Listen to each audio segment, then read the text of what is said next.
সুজলা সুফলা শস্য শ্যামলা আমাদেরই দেশ বাংলাদেশ। এই বাংলাদেশ ষড়ঋতুর দেশ। এই ষড়ঋতুতে বিভিন্ন সময়ে বিভিন্ন ফসল উৎপাদন হয় আমাদের মাঠে প্রান্তরে।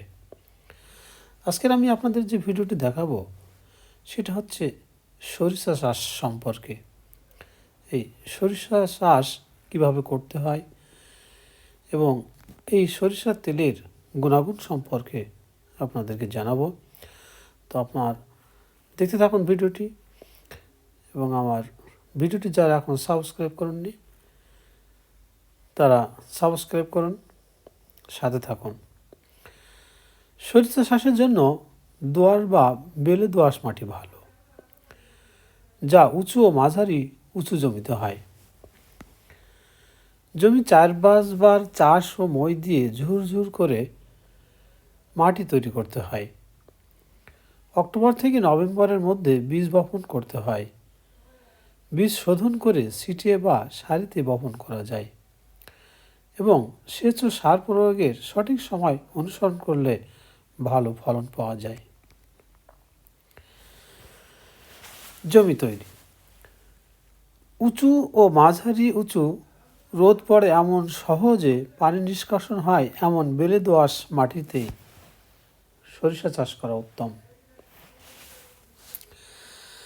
চাষ পদ্ধতি: 4-5 বার আড়াআড়ি চাষ ও মই দিয়ে মাটি ঝুরঝুরে ও সমান করতে হবে, যাতে বড় ঢেলা ও আগাছা না থাকে।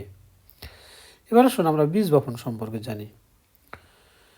মধ্য কার্তিক থেকে অগ্রহায়ণের প্রথম সপ্তাহে 15 অক্টোবর থেকে 15 নভেম্বর পর্যন্ত এই বীজ বপন করতে হবে।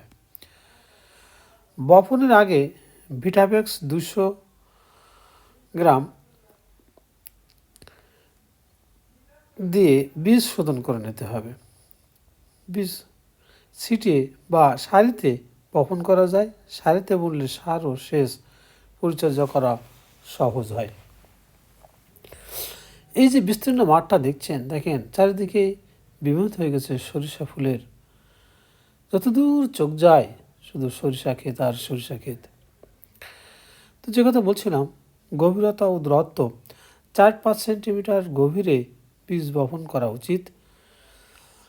সার ও সেচ ব্যবস্থা: ইউরিয়া ছাড়া অন্যান্য সার টিএসপি, এমওপি, জিপসাম ইত্যাদি একসাথে মাটির সাথে মিশিয়ে দিতে হয়। ইউরিয়া 2 কিস্তিতে দিতে হয়। সেচ পদ্ধতি: সাধারণত সরিষা চাষের সেচের প্রয়োজন কম হয়, তবে মাটির আর্দ্রতা অনুযায়ী সেচ দিতে হবে, বিশেষত ফুল ও দানা বাঁধার সময়। রোগ ও পোকামাকড়ের ব্যবস্থাপনা। রোগ: জং বা রাস্ট দেখা দিলে রোবরাল 50 ডব্লিউপি বা ডাইথেন এম 45 গ্রাম স্প্রে করতে হবে। পোকামাকড়: জাপ পোকা দমনের জন্য সুপারসিনের মতো কীটনাশক ব্যবহার করা যায়। ফসল কাটা।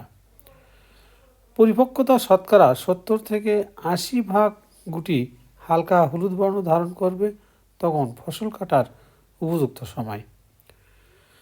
অতিরিক্ত শুকিয়ে গেলে বীজ ঝরে যেতে পারে। এবং কর্তন সময়: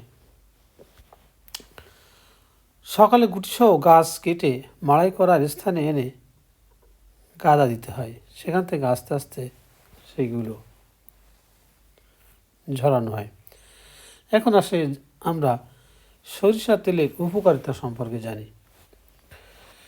সরিষা তেলের অনেক উপকারিতা আছে, যেমন এটি হার্টের স্বাস্থ্যের জন্য ভালো রাখে, খারাপ কোলেস্টেরল কমায়, ত্বকের আর্দ্রতা ধরে রাখে ও উজ্জ্বলতা বাড়ায়, চুলকে স্বাস্থ্যোজ্জ্বল করে, শরীর রোগ প্রতিরোধ ক্ষমতা বাড়ায় এবং এতে অ্যান্টিব্যাকটেরিয়াল ও অ্যান্টিফাঙ্গাস গুণ থাকায় এটি সংক্রমণ প্রতিরোধে সাহায্য করে। এছাড়াও এটি পেশি ও জয়েন্টের ব্যথা মালিশের কাজে, সর্দি ও কাশিতে উপকারী। ত্বকের যত্ন: ভিটামিন ই এবং ফ্যাটি অ্যাসিডের কারণে ত্বককে আর্দ্র ও উজ্জ্বল রাখতে সাহায্য করে। কালো দাগ দূরীকরণ। মুখের কালো দাগ এবং ঠোঁটের কালচে ভাব কমাতে সহায়তা করে, বয়সের ছাপ পড়া প্রতিরোধ করে, প্রাকৃতিক অ্যান্টিব্যাকটেরিয়াল গুণ থাকায় ত্বকের ছোটোখাটো সংক্রমণ প্রতিরোধ করে। এবার আসুন আমরা জানি চুলের যত্ন। চুলকে সুস্থ ও শক্তিশালী রাখে এবং অকালপক্বতা রোধ করে। মাথার ত্বকে মালিশ করলে রক্ত সঞ্চালনতা বাড়ে এবং চুল শক্তিশালী হয়। এবার আসুন স্বাস্থ্যের জন্য। হৃদরোগ। মনোস্যাচুরেটেড ও পলিআনস্যাচুরেটেড ফ্যাট থাকায় খারাপ কোলেস্টেরল কমিয়ে হার্টকে সুস্থ রাখে। এতে গ্লুকোসিনোলেট নামক উপাদান থাকে যা ক্যান্সার প্রতিরোধ করতে সাহায্য করে। ভিটামিন, মিনারেল ও অ্যান্টিঅক্সিডেন্ট থাকায় রোগ প্রতিরোধ ক্ষমতা বাড়ায়। পেশি ও জয়েন্টের ব্যথা কমাতে মালিশের কাজে ব্যবহার করা হয়। সর্দি কাশি ও বন্ধ নাক খুলতে স্টিম থেরাপিতে ব্যবহার করা হয়। হজম প্রক্রিয়াকে উদ্বুদ্ধ করতে সাহায্য করে। তাই আসুন আমরা